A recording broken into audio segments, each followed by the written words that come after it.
an issue like this, a leak in a pipeline that can pretty much cripple industry in 3 townships. What sort of work is underway to ensure that there's not a vulnerability in the pipeline elsewhere? APA do a lot of work around risk assessment, and what we're really focused on there is understanding where those vulnerabilities are, and where we do have vulnerabilities in the system, we have regular monitoring and we have upgrade and other plans. Were there fears that this could happen? I don't think there was fears that this could happen. This is a very, it's a very significant weather event that has occurred, and until the water goes down and we can actually see what has occurred, we can understand that better.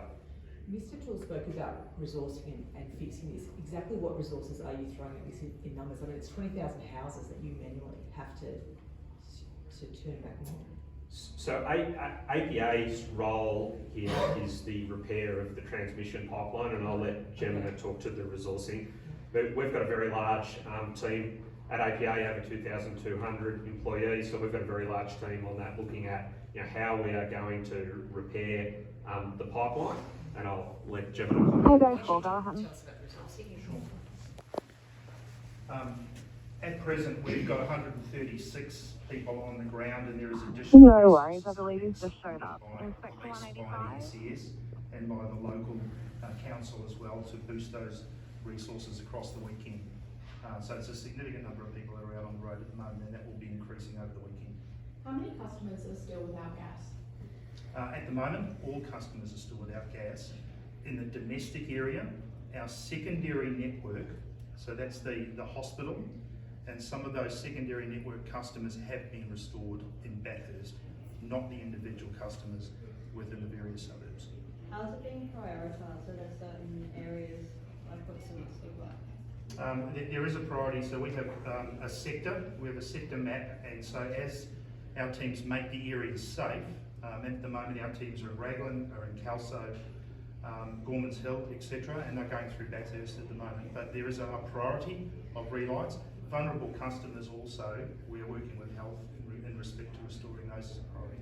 One of the things that's been difficult from a media perspective is the time frame. So it's not always helpful to go out to audiences and say it's going to be weeks. Is it 1 week, 2 weeks, 3 weeks? Have you been able to determine, based on the number of people on the ground and the job at hand, exactly how long it's going to take? No, we haven't been able to give an exact figure. Right. It will be a significant period of time, and we'll be updating, as often as we practically can through the LEMC to release that information. Sorry to press this, but can you be a bit more specific about significant? A month? No, it'll certainly be shorter than that. But we're speaking now about Bathurst. Yes, about specifically.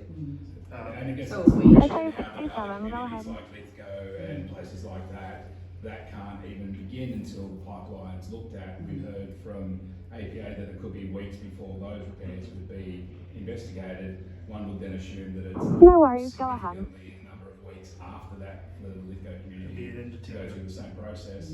That's Christmas time, essentially. So are we actually saying that it could be out for as long as till Christmas? I guess I could probably defer to APA for a little bit more advice on the length.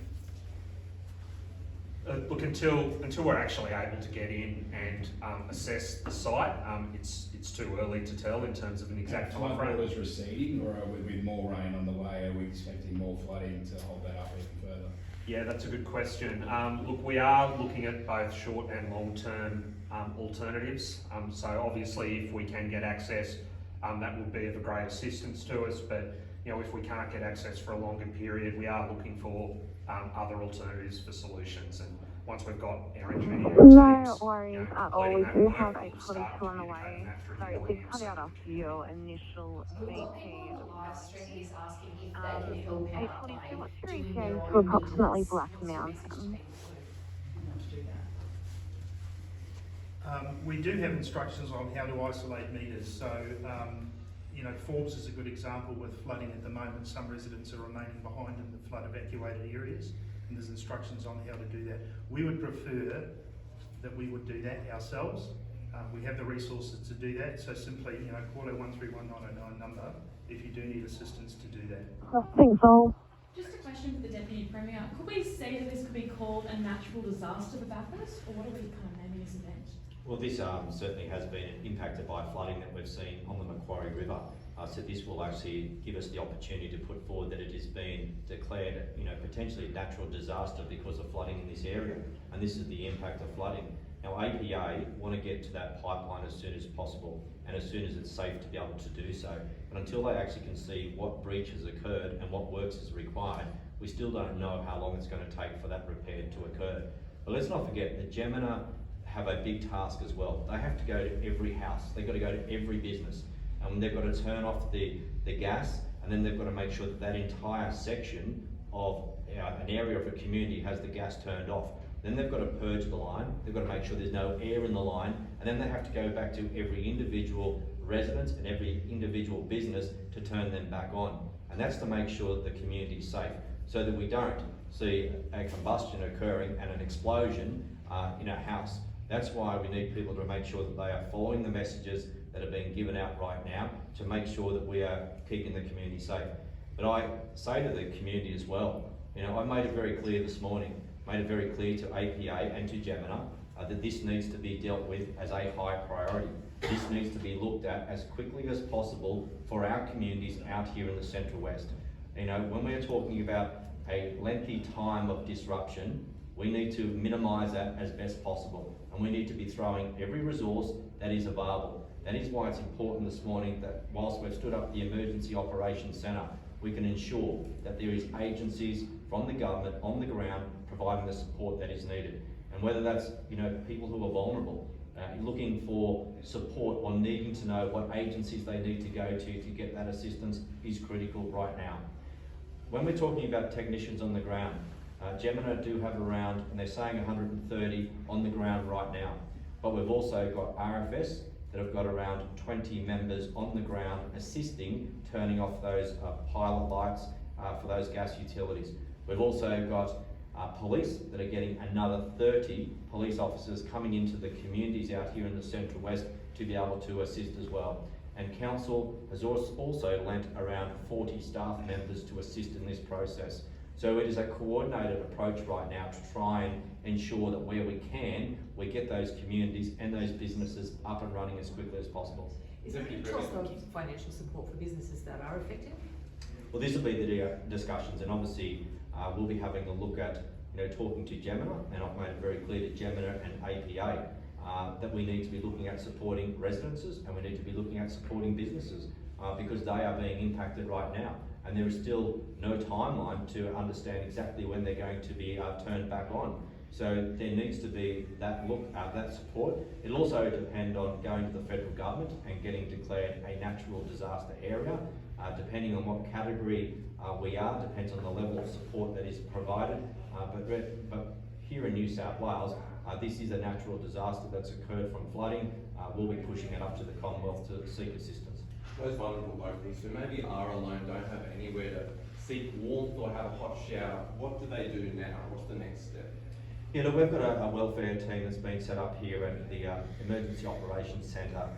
We'll be getting information out to the community very shortly around what contact numbers are available to the community for people that actually need that specific support, because there are elderly in our community, that have no heating at the moment. There are elderly in our community that can't do any cooking. So we need to know what their needs are right now, and we need to make sure that we are providing the right level of support to each and every one of them as is required. Those people who do need that support, where can they go to find that information? We'll be putting out a communique each day, so there'll be Postman Charter Glenina 827. and that will be providing the latest information.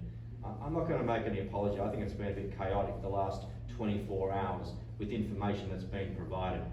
What I've made clear this morning is there'll be one source of information, and that source of information will provide the facts to the community, and we'll have updates from updates from APA, and it'll be released each day so that the community is aware of what steps are being taken and what is occurring from day to day. We do have And that another is what transfer we're out going of to Glenina. continue for that is what we're going to Fire, we've provide. got a single officer over the there, coming one days coming and off weeks, LA at and as 12, and we're long going to get them to go up Our, to Glen CBD. to these patients.